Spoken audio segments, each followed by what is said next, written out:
단어가 있죠. 위로. 기쁨이라고 하는 단어도 있습니다. 근심이라는 단어도 있습니다. 이게 반복돼서 나와요. 자, 오늘도 저는 이렇게 기도하는 자리에 모인 여러분들이, 또 특별히 이렇게 기쁨으로 찬양한 여러분들이 오늘 어떤 기도의 제목을 가지고 나왔던지 간에 근심하지 아니하고 염려하지 아니하고 하나님이 주시는 위로와 기쁨이 넘쳐나시기를 주님의 이름으로 축복합니다. 그래서 우리 옆에 있는 분들에게 한번 오늘 말씀의 주제이기도 한데요, 우리 세상 근심하지 맙시다. 한번 인사하고 알려드릴까요? 우리 세상 근심하지 맙시다. 세상 근심하지 맙시다. 근심도요, 오늘 성경 말씀에 보니까 달라요. 근심도 그 근심이 다릅니다. 뭐가 다른가 오늘 말씀 잘 한번 보세요. 우리는 세상 근심은 할 필요가 없어요. 오늘 기도의 자리에 나오셨는데 오늘 이 자리에다가 다 내려놓고 가세요. 기도 제목 삼아서 오늘 가지고 나오셨는데 집에 갈 때 다시 다 바리바리 싸서 가지고 마시고, 기도하는 이 시간에 다 하나님 앞에 내려놓고 깨끗하게 잊어버리고 가시기를 주의 이름으로 축복합니다. 아멘. 제가 한번 질문해 볼게요. 하나님이 우리가 근심하며 살기를 원하실까요? 아니죠. 하나님은 우리를 지으시고요, 보시기에 좋았더라, 우리가 평안하게 행복하게 살기를 원하세요. 어떻게 알 수 있느냐? 에덴 동산에 모든 것을 다 갖추어 놓고 우리 인간을 지어 놓으셨어요. 행복하라고, 평안하라고, 근심 없이 잘 살라고 만들어 놓았어요. 그런데 에덴 동산에서 우리가 왜 쫓겨났어요? 하나님이 우리를 그렇게 행복하게 하시려고 했는데 우리는 하나님 앞에 도전해요. 이게 인간의 속성이에요. 그래서 죄라고 하는 것으로 말미암아 우리는요, 근심하고 염려하고 죽음에 대해서 두려워하고 그렇게 살아가는 존재가 되었다는 거죠. 그래서 그런지 요즘에 이제 대신방 중에들 다 있는데, 우리 목회자들이 대신방 하면서 가정들 보면 기도 제목이 없는 가정이 없어요. 다 있어요. 기도 제목들이 모양은 조금 다를지 몰라도 다 있어요.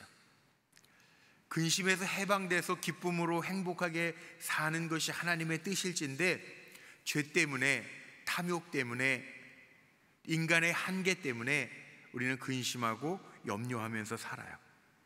자, 하나님은 우리를 행복하게 하시기를 원하시지 근심을 주시는 하나님이 아니에요. 예수님도 마찬가지예요. 예수님이 우리 근심하기를 원하실까요? 우리 성경 말씀 한 군데 볼까요? 요한복음 14장 1절 말씀에 보면, 화면에 있죠. 거기에 보면 뭐라고 말씀하셨죠?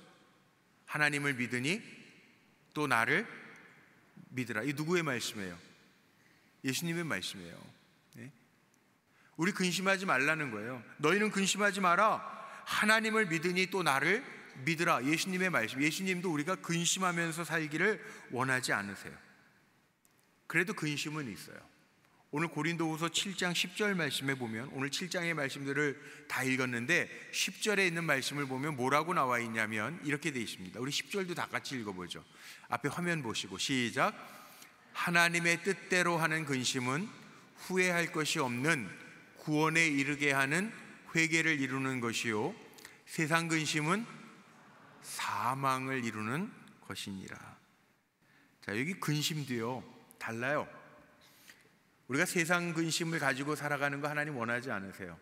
그런데 하나님의 뜻대로 하는 근심은, 하나님의 뜻대로 하는 근심, 이 하나님의 뜻대로 하는 근심은 후회할 것이 없는 근심이라고 표현되어 있어요. 그러면 제가 오늘 근심이라는 단어를 써서 말씀의 제목을 삼아봤는데, 세상 근심이 있고 하나님의 뜻대로 하는 근심이 있다는 거예요. 근심이 없는 사람은 없는데 세상 근심이 있고 하나님의 뜻대로 하는 근심이 있다는 거예요. 세상 근심은 뭘까요? 그래서 여러분이 흔히 한번, 세상 근심은 우리에게 전혀 필요가 없는 것이기도 하지만, 왜? 세상 근심은 사망에 이르게 하는, 사도 바울이 고린도 성도들에게 편지를 보내면서 너희들 근심하지 마라. 세상 근심은 사망에 이르게 하는 거다. 우리는 성도로 부름받았으니까 하나님의 뜻대로 하는 근심을 하자, 그 얘기를 하는데, 그럼 세상 근심이 뭐냐? 세상 근심이 뭐예요? 많은 사람들이요 갖는 근심이 세상 근심입니다. 마태복음 6장 31절 32절에 보면 예수님도 그런 말씀하세요. 염려하지 말라는 거예요. 무엇을 먹을까, 입을까, 마실까 염려하지 마라. 이거는 다 이방인들, 그냥 단순히 세상 사람들이 구하는 것이라 너희 하늘 아버지께서 이 모든 것이 너희에게 있어야 할 것을 다 아신다. 그러니까 염려하지 마라. 아시는 하나님이 책임져 주신다, 이 얘기예요. 세상 근심은 의식주. 요즘 어려워가지고 잘 버티는 것만 해도 정말 은혜입니다. 오늘 우리 박 목사님 찬양 인도하면서 신방 중에 우리 성도님이 그런 고백들 하신다는데 맞아요. 어려운 때라고 어려워하는 분들 있어요. 힘든 분들도 있어요. 생각지도 못했던 일들을 만나서 어려운 분들도 있어요. 그런데 의식주, 지난주에 우리 NGO 단체 사무총장 했던 우리 목사님이 오셔가지고 강의를 하시는데 우리 장로님들 또 관심 있는 분들 우리 교회 40주년 준비하면서 교육, 이걸 NGO를 만들어야 되나, 이 비영리 단체인데 교회는 우리가 이 귀한 사역들을 좀 해야 되는데 어떻게 해야 되나 고민하면서 초청해서 모셨는데 그 NGO 단체 오랫동안 하셨던 그 목사님이 그런 얘기 하더라고요. 이제 대한민국이 얼마나 잘 사는지 절대적 빈곤은 없다는 거예요. NGO 단체를 통해서 교회가 이제 흘려보내는데 교회와 연결되어 있는 NGO 단체를 하면서 자기도 놀랬다는 거예요. 이제는 상대적 빈곤이라 쌀 갖다 줘도 왜 2,000쌀 안 줘요? 그런다는 거예요. 밥이 없어서 쌀이 없어서 굶는 사람은 없다는 거예요. 아이들 신발을 공급해 줬더니 그러더래요. 왜 나이키 신발 안 주고 이런 신발 주세요? 그러더래요. 지금은 절대 빈곤은 없다는 거예요. 굶어 죽는 사람은 없다는 거죠. 요즘에 파고다 공원이나 이렇게 그 서울역 같은 데 가면 노숙자들에게도 밥을 공급하고요. 우리 감리교회에서도 매일 교회들마다 또 단체들마다 돌아가면서 우리도 한번 했죠. 서울역에 가서 쉼터에 가서 노숙자들 밥을 드린단 말이에요.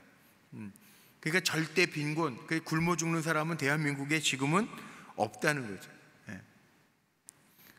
그래도 노후 걱정도 하고 염려가 되니까 요즘에 통계로는 그렇게 나오더라고요. 2033년이 지나면 노령화 인구가 너무 많아져서 노인 빈곤율이 40%가 될 거다, 이런 얘기도 신문 기사를 통해서 봐요. 그런데 성경은 분명하게, 하나님 말씀은 분명하게 얘기해요.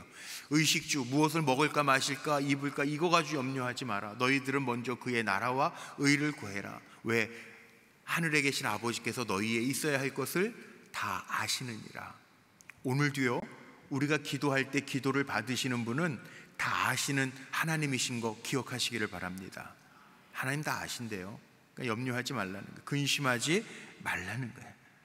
돈, 재물, 이것도 돈도요 필요하죠. 살아가는데 물질이 필요하죠. 하나님의 일을 하려고 해도 물질이 필요하죠.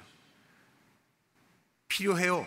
근데 성경은 또 뭐라고 얘기하는지 아세요? 우리가 잘 아는 디모데전서 6장 10절 말씀에 보면 물질이 필요합니다. 그런데 돈을 사랑함이 일만하게 뿌리가 된대요. 그러니까 돈은요, 하나님이 필요할 때마다 주시면 돼요. 돈을 사랑해서 꿍쳐두려고 그러고 욕심을 내면 이게 일만 악의 뿌리가 된대요. 우리도 장로님들하고 회의를 하면서 우리 재무부장님 또 주일날 이렇게 보고해 주시면서 저도 그게 참 궁금해요. 하나님 앞에 가서 좀 여쭙고 싶은데 모자라진 않는데 저는 좀 기도할 때 그렇게 기도하거든요. 그것도 제 욕심인지 모르겠는데 하나님 많이 베풀고도 남음이 있게 좀 해주세요. 그렇게 기도하는데 모자라진 않아. 기적처럼 하나님이 이렇게 넘어가게 하세요. 우리 지난주에 우리 장로님들하고 기획위원회 하는데 보고받으면서 어려울 때라고 그러고 교회가 7월 8월이 휴가철이고 제일 어렵다고 그러는데 어려운 것 같은데도 모자라지는 않게 하세요. 근데 참 이상한 거는 제가 기도하는데 하나님 많이 베풀고도 남게 해주세요 그러는데 또 남지는 않아.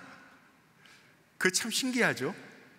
그런데 필요한 거 쓸 건 하나님 또 공급해 주시더라고요. 그래서 우리 이교순 장로님 저 뒤에 계시긴 한데 그래도 우리 장로님하고 제가 늘 그 보고받으면서 기도를 해드려요. 그러니까 이제 재무부장님이 제 방에 와서 보고하시니까 우리 성도님들이 헌금하신 그 감사의 내용과 또 주일날 예물 헌금 들어온 거랑 이렇게 보고해 주시면 제가 늘 우리 부장님하고 같이 기도해요. 그런데 저도 이상하고 우리 장로님도 이상한데 이거 어떡하죠? 그런데 한 번도 어떡하죠? 그래서 못하거나 모자랐던 적은 없어요. 기적이에요, 정말 기적. 근데 남는 것도 없어요. 그런데 필요한 건 또 하나님이 늘 공급하시니까 이제 겁이 안 나요. 겁이 안 나. 그것도 참 감사하지 않아요? 겁이 안 나요. 인간적으로는 근심할 때도 있죠. 40주년 앞두고 마무리를 해야 되는데 저거 어떡하지? 그리고 기도해요. 저도 담임 목사니까 기도해요. 하나님, 이거 마무리해야 되는데요, 얼마래요? 견적서 받아놓고 기도해요. 그런데 하나님이 묘하게 또 필요한 건 꼭 주세요. 여러분들이 아멘 안 해도 주세요. 그게 은혜 아니에요? 저는 그렇게 생각해요. 우리 성도님들에게도 마찬가지예요. 여기 돈과 재물이 필요하죠. 그런데 돈을 사랑하지는 말라. 그거에 매여 있지 말라는 거예요. 돈 그러지 말라는 거예요. 그러면 악의 뿌리가 된다는 거예요. 오히려 그것 때문에 믿음에서 떠나서 자기 삶을 찌르게 된다는 거예요. 성경은 정확해요. 그렇게 말씀하고 있어요. 정말 재물의 마음을 빼앗긴 사람이 신앙생활을 떠나는 경우를 많이 봤습니다. 여기 오늘 디모데전서 6장 10절에 나오는 것처럼 그렇게 돈을 사랑하는 사람은 마음의 미혹을 받아서 믿음에서 떠나 많은 근심으로써 자기를 찔렀도다. 이 말씀을 보면 이게 얼마나 두렵고 무서운 말씀인지 모르겠어요. 물질이 필요하지만 여러분, 물질에 매여 있는 거는 죄입니다. 마태복음 19장에 보면요, 한 부자 청년이 예수님께 찾아와서 예수님께 그 부자 청년이 물어봐요. 선생님, 어떻게 살아야, 무슨 선한 일을 해야 영생을 얻겠습니까? 이제 가질 거 다 가져봤으니까 영생에 대해서도 관심이 생긴 것 같아요. 물어봅니다. 근데 예수님이 뭐라고 얘기하시냐면 이렇게 말씀하세요. 네가 정말 온전하고자 하느냐? 그러면 내가 가지고 있는, 네가 자랑하는 그 많은 소유를 팔아서 가난한 자들에게 줘라. 그리하면 하늘에서 하늘에 감춰둔 보화, 이 땅에 쌓아둔 보화가 아니라 하늘에 쌓아둔 그 보화가 내게 있을 것이다. 그리고 와서 나를 따르라 말씀하셨는데, 이 부자 청년이 어떻게 했죠? 여러분 아시는 것처럼요, 이 부자 청년이 재물이 많음으로, 성경은 그렇게 표현해요. 재물이 많음으로 이 말을 듣고 근심해서 갔다는 거예요. 영생을 포기할진정 물질은 포기할 수 없다. 물질을 사랑하는 마음 때문에 근심하여 돌아갔다는 거예요. 이게 문제예요. 여러분, 우리는요, 세상 근심 가지고는 한없이 자기의 삶을 완전하게 온전하게 기쁘게 할 수가 없습니다. 오히려 세상 것들은요, 잠언에 보면 오히려 그렇게 표현했어요. 잠언에 보면 마음의 근심이 우리의 심령을 상하게 한대요. 마음의 즐거움은 양약이 되어도 우리 심령에 갖는 근심은 뼈를 마르게 한대요. 이게 교훈서 지혜서에 나와 있는 말씀이에요. 그 얘기는 뭐예요? 근심하지 말라는 거잖아요. 세상적인 근심에 매여 있지 말라는 거잖아요. 요즘에 의학적으로 아주 나왔습니다. 만병의 근원이 뭔지 아세요? 스트레스라는 거예요. 스트레스를 다른 말로 얘기하면 근심이에요. 불안해하는 거, 염려하는 거, 그게 스트레스예요. 만병의 근원이 스트레스라는 거예요. 당뇨의 근원이 많이 먹어서가 아니라 스트레스라는 거예요. 심장병의 근원이 스트레스라는 거예요. 요즘에 뇌졸중이 많아졌다. 우리 이종호 장로님도 미국 기사들을 보고 언젠가 한번 우리 장로님들하고 얘기하는데, 우리 교회도 그렇지만 이게 점점 암 퍼센테이지가 늘어났더라고요. 뇌졸중하고 암이, 저도 그래서 자료를 찾아보니까 코로나 이전과 이후에요, 지금 2024년도서부터 2025년도 코로나 지나자마자 우리나라에도 암, 뇌졸중 환자들이 많이 늘어났는데 17%가 늘어났는데 왜 그러냐? 미국 의학지에서는 코로나 백신의 영향이다 그러고도 나오지만 아니에요. 근심, 염려, 스트레스라는 거예요. 사람의 질병의 근거가 스트레스에 있다는 거예요. 그러니까 성경은 이미 다 아시는 것 같아요. 저는 오늘 이 고린도후서 7장을 읽으면서 성경을 읽을 때마다 제가 느끼는 건데, 세상 근심은 사망에 이르게 하느니라. 오늘 말씀에 있잖아요. 세상 근심은 사망에 이르게 하느니라. 여러분, 근심하지 마세요.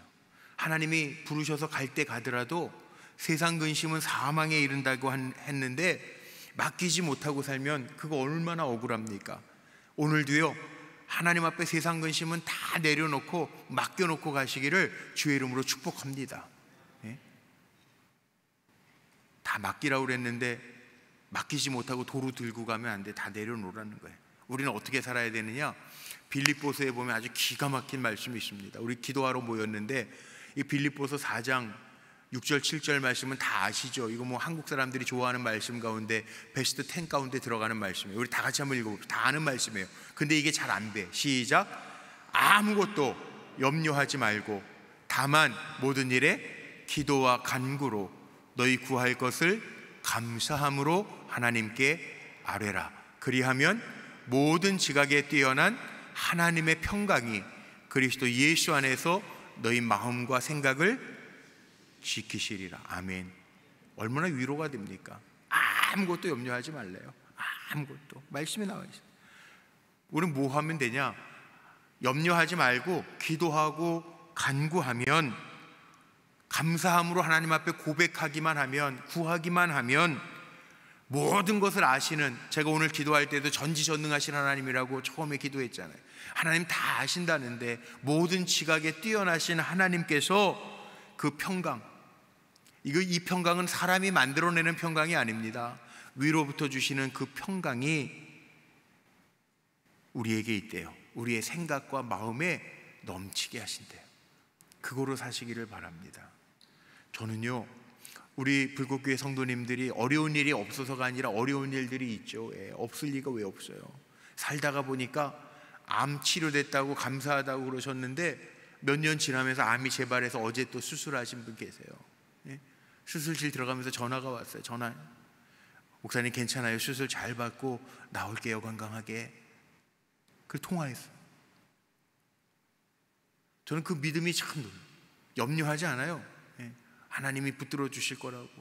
기도해 주시는 목사에게, 기도하는 저에게 오히려 기도 받으시면서 걱정하지 마세요. 목사님 잘 받고 나올게요. 기도만 해주세요. 오히려 제가 용기가 나는. 어떡하죠? 수술 또 받아 어떡하죠? 이게 아니니까 제 마음이 더 위로가 돼요. 그렇게 사는 거예요. 쉽지 않아요. 그런데요, 이 믿음의 도가 이거예요. 아무것도 염려하지 말고 모든 일에 기도와 간구로 하나님 앞에 감사함으로 아뢰면 다 아시는 하나님이 해결해 주신대요. 이게 믿음 아니에요? 이게 믿음이에요. 오늘도 우리가 왜 말씀, 똑같은 말씀인데 늘 들어요? 그 말씀을 리마인드 하는 거예요. 그렇지, 맞아. 그래서 오늘도 우리가 기도 제목 가지고 나와서 하나님 앞에 엎드리지, 그렇게 기도하라는 거예요. 그러면 우리가 해야 할 근심은 뭐냐? 두 번째는 뭐냐면 하나님의 뜻대로 하는 근심만 하라는 거예요. 9절에서 10절 말씀 한번 볼까요? 오늘 나와 있는 말씀입니다. 근심이라는 단어도 계속 반복되고 기쁨 반복되고 위로 반복되는데요, 10절 말씀 우리 한번 화면 보고 다 같이 읽어볼까요? 하나님 뜻대로. 시작. 하나님의 뜻대로 하는 근심은 후회할 것이 없는 구원에 이르게 하는 회개를 이루는 것이요, 세상 근심은 사망을 이루는 것이니라. 이 거룩한 근심, 이 거룩한 근심을 하라는 거예요. 하나님 뜻대로 하는 근심. 여기 고린도 전후서를 우리가 알고 있는데 바울이요, 이 고린도 교회는 문제가 많았죠. 우리 고린도 전서 말씀 나눌 때 다 이제 거기에는 음란의 죄도 있고 파당도 있고, 자기네들끼리 연보 가지고 싸우기도 하고 별의별 얘기들이 고린도 전서에 다 있었잖아요. 그 바울이 이 고린도 교회에 개척을 했기 때문에 고린도 교회를 향해서 편지를 보냈는데 3번 보냈단 말이에요. 고린도 전서가 첫 번째 편지고요, 세 번째 편지가 사실은 고린도 후서예요. 두 번째 편지가 있는데 두 번째 편지는 우리 지금 신약 성경 정경 안에 27권 안에 들어오진 않았어요. 그런데 이 눈물의 편지가 있어요. 바울이 고린도 성도들을 생각하면서 너무너무 속상해서 좀 강하게 눈물로 울면서 한 편지가 있어요. 8절에 그래서 이런 말을 한 거예요. 오늘 본문에 나오는 8절에 두 번째 보냈던 편지, 우리 정경화 작업에서는 안 들어가 있지만 오늘 8절 말씀에 뭐라고 그러냐면, 내가 편지로 너희를 근심하게 한 것을 후회하였으나 지금은 후회하지 아니함은 그 편지가 너희로 하여금 잠시 근심하게 했지만 하나님 앞에서 새롭게 변화되고 회개하는 계기가 되었다는 게 두 번째 편지예요. 바울이 바른 신앙을 갖게 하려고 고린도 성도들에게 좀 강한 말로 편지하면서 왜 그런 마음이 없겠어요? 목회자 마음에 다 그런 마음이 있거든요. 이거 잘못하면 성도님들에게 막 야단도 치고 좀 제대로 하시오 그러고 싶은 마음이 있죠. 잘했으면 좋겠다라고 하는 마음으로. 바울이 아마 그런 마음으로 한 것 같아요. 그러나 그런 마음으로 했어도요, 목회자들 마음속에 강하게 얘기하면요, 내가 또 말한 것 때문에 상처받았지 않았을까 염려하는 경우도 많잖아요. 바울이 그거 염려하는 거예요. 내가 너희를 향해서 눈물의 편지를 보내면서 강하게 했기 때문에 내가 잠깐 후회도 했었는데, 그러나 내가 고린도 교회 성도들이 깨닫고 회개하고 돌이켰다라고 하는 얘기를 들으니 내가 마음이 한결 놓인다. 이 고백을 바울이 하는 거예요. 그렇죠. 바울이 강하게 썼을 때는 내가 왜 이 편지를 썼을까 후회했겠죠. 교인들이 혹시 고린도 성도 교인들이 마음에 고통스러워하지 않을까 염려도 했겠죠. 그런데 9절 말씀해 보니까 바울이 바로 얘기해요. 내가 오히려 그렇게 강하게 써서 걱정했는데 오히려 너희가 근심함으로 회개함에 이른 까닭에 마음에 안도가 되었다라고 하는 고백을 하고 있어요. 잘 받아서 회개하고 바른 신앙으로 돌아왔기 때문에 바울이 기쁘다. 그래서 세 번째 편지 고린도 후서를 보낸 거예요. 거룩한 근심이 뭐냐? 이 거룩한 근심은요, 바로 이런 거예요. 찔림을 받았을 때 깨닫고, 내가 왜 그거밖에 안 될까? 하나님의 말씀을 받으면서 내가 그렇게 잘못 살았구나 깨닫고 돌아오는 거, 내가 잘못 살았네 애통해하는 거, 그 근심이 하나님의 뜻대로 하는 근심이라는 거죠. 내 죄를 바라보면서 덮으려고 하는 것이 아니라 그 죄 때문에 근심하는 것. 예를 들면 다윗이 하나님 보기에 합한 종이라고 하지만 다윗은 완전했나요? 아니요. 다윗도요 완전하지 않았어요. 어떻게 보면 이게 성경 읽으면서 다윗 나쁜 놈이네 이런 마음이 들 때도 있어요. 근데 다윗은요 회개할 때는 철저하게 회개해요. 거룩한 근심, 거룩한 고통을 가져요. 다윗의 시 가운데 시편 38편의 시가 있는데 다윗은 그런 고백을 합니다. 내가 넘어지게 되었고 나의 근심이 항상 내 앞에 있사오니 내 죄악을 아뢰고 내 죄를 슬퍼함이니이다. 죄 때문에 근심하는, 죄와 싸우고 있는 것 때문에 애통해하는. 우리라고 다 의인입니까? 아마 살펴보지 않아서, 마음은 보이지 않으니까 몰라서 그렇지, 아마 이 자리에 계신 우리 성도님들 중에도 근심하면서 죄악과 싸우는 분들이 있을 거예요. 내가 왜 이걸 넘지 못하지? 내가 권선화됐는데 왜 이걸 못 뛰어넘지? 그런 마음이 있는 분들도 있을 거예요. 죄가 다 있어요. 로마서에 보면 사도 바울도 이렇게 편지를 보내지만 로마서에 보면 바울도 이런 것 때문에 고민해요. 내가 언제나 내 마음의 법과 성령의 법이 자꾸 내 안에서 싸우는 것을 본다. 나는 죄인 중에 괴수다. 이런 고백을, 죄인 중에 우두머리다. 이런 고백을 고통 가운데에서 바울도 고백해요. 보세요. 우리가 세례받고 직분받고 목사가 되고 장로가 되고 권사가 됐다고 죄로부터 자유합니까? 안 그래요. 안 그래요. 이제 성인이 돼서 누가 이렇게 찔러주지 않아서 그렇지, 우리의 마음까지 다 드러나지 않으니까 사람들이 보지 못해서 그렇지, 우리도 다 죄인이에요. 한 번 세례받았다고 끝나는 게 아니고 아마 천국 갈 때까지 내 안에 사도 바울의 고백처럼 육신의 법과 성령의 법이 늘 싸우면서 영적인 싸움을 하면서 살아야 되는 게 우리의 인생이라고요. 그러니까 여기 오늘 나오는 말씀이 그거야. 죄에 대해서 거룩한 근심을 가지고 있는 사람, 그게 하나님의 뜻대로 하는 근심이라는 거예요. 두 번째는 거룩한 근심이 뭐냐? 하나님의 뜻대로 하는 거룩한 근심은요, 자기의 영적 상태를 늘 바라보며 하는 근심을 말합니다. 더 쉽게 얘기할게요. 제가 다윗 예를 자꾸 드는데 시편이 저는 은혜가 돼서 그래요. 시편 13편에 보면요, 다윗이 죄 가운데 있을 때에는 늘 이런 고백을 해요. 하나님이 나를 잊으시면 어떡하지? 그런 고백을 해요. 다윗의 시 가운데. 우리가 갖는 근심은 그런 거라. 세상을 살아가면서 아무 생각 없이 세상 사람들 똑같이 따라가면서도 그 자각이 없으면 안 되죠. 우리는 성도인데, 구별해 주셨는데 하나님이, 야, 하나님이 나 잊으시면 어떡하지? 이런 마음으로 살라는 거예요. 다윗이 그랬던 것처럼 하나님이 성령을 내게서 거두어 가시면 어떡하지? 이런 마음으로 살라는 거예요.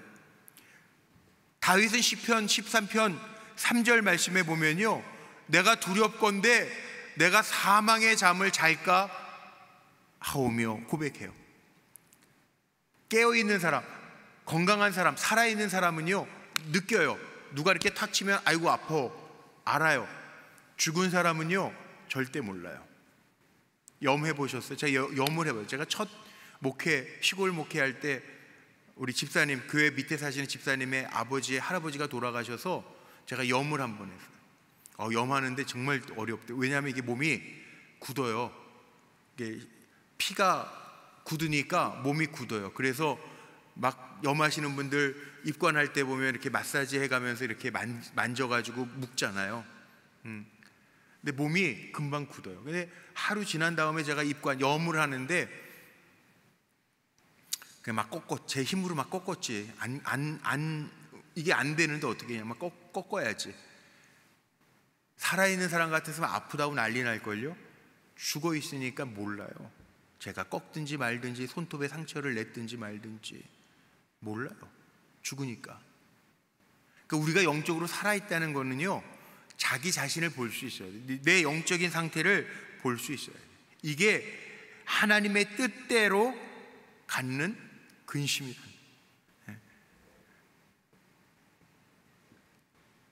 뭐가 두려우냐면 아무 감각 없이 무너지는 사람들이 있어요.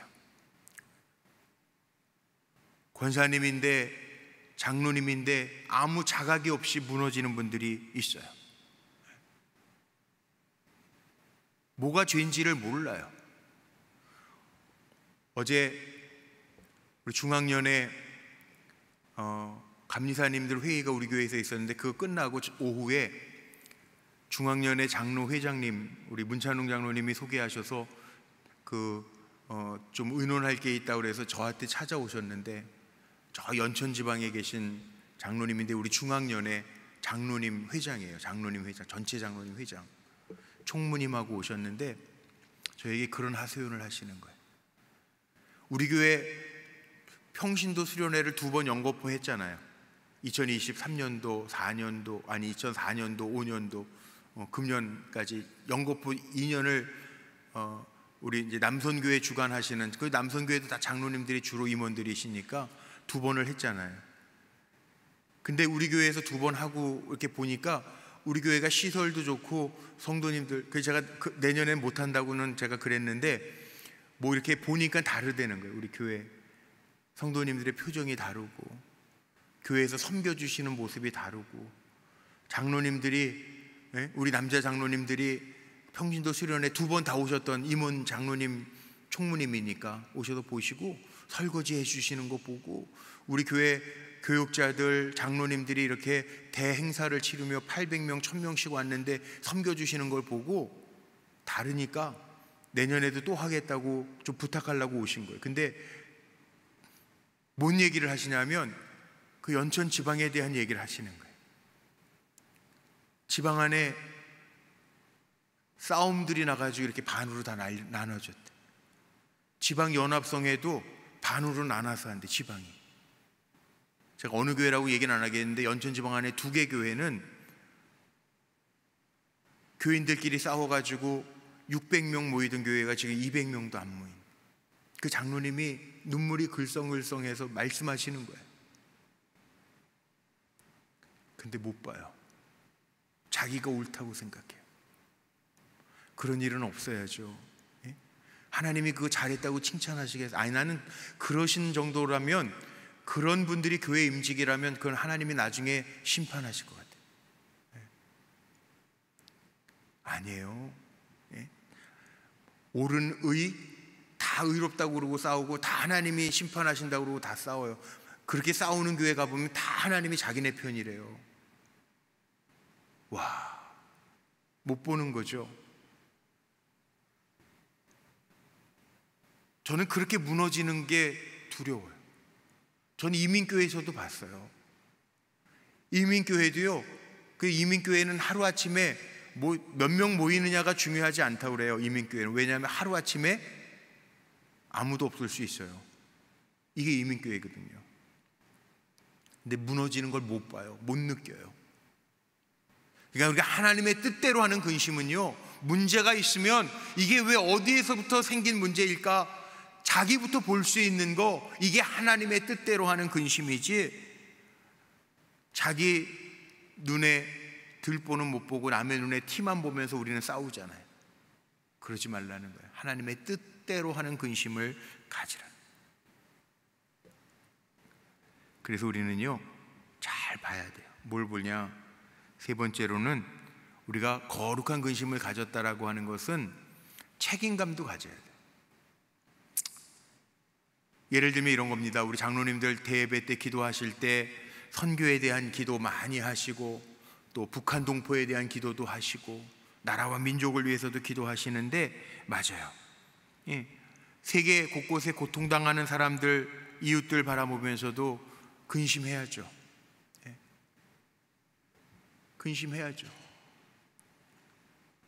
만약에 어느 신학자가 그렇게 표현했는데, 그리스도인이라고 하면서 나 외에 타인에 대한 책임감이 없는 사람이라면 그 고장난 인간이라는 표현이 너무 재밌지 않아요? 고장난 인간. 예? 자기 것만 챙기는 이기적인 그리스도인이라면 그건 그리스도인이 아니라 고장난 인간이라는 거예요. 고장난 인간. 우리는요, 책임을 가져요. 어려운 교회가 있고 어려운 이웃들이 있다 그러면 책임을 가져야 돼요. 감사하잖아요. 예. 금년에 수해들 때문에 많이 이제 여름이 다 지나가는 게 느껴져요. 시간은 또 지나가더라고요. 다 이게 모든 게 다 지나가더라고요.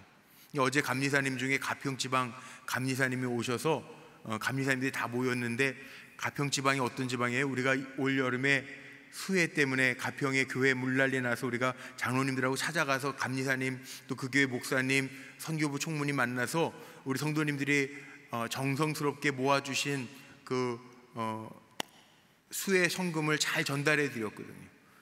어제도 오랜만에 만났는데 그 감리사님이 제일 먼저 오셔서 저한테 고맙다는 거예요. 우리 불꽃교회가 야, 이런 교회였군요. 너무 감사해요. 우리 불꽃교회 성도님들 덕분에 교회 다 거기 수리할 거 수리하고 다 잘 마무리 해놨어요. 감사해요. 그리고 인사해 주시더라고요. 근데 마음이요, 뿌듯해요. 그게 책임이죠. 이웃이 고통스러워하고 힘들어하는데 나는 배부르고 등 따뜻하다고 잊어버리는 게 아니라 하나님의 뜻대로 하는 근심, 그거 가지라. 그 마음으로 섬기라. 주님의 마음으로 감당하라는 거예요. 마지막 4번째 하나님의 뜻대로 하는 근심은요, 내가 하나님의 영광을 위해서 살기 위한 근심. 그러니까 철든 자식은 부모님이 괜찮으실까?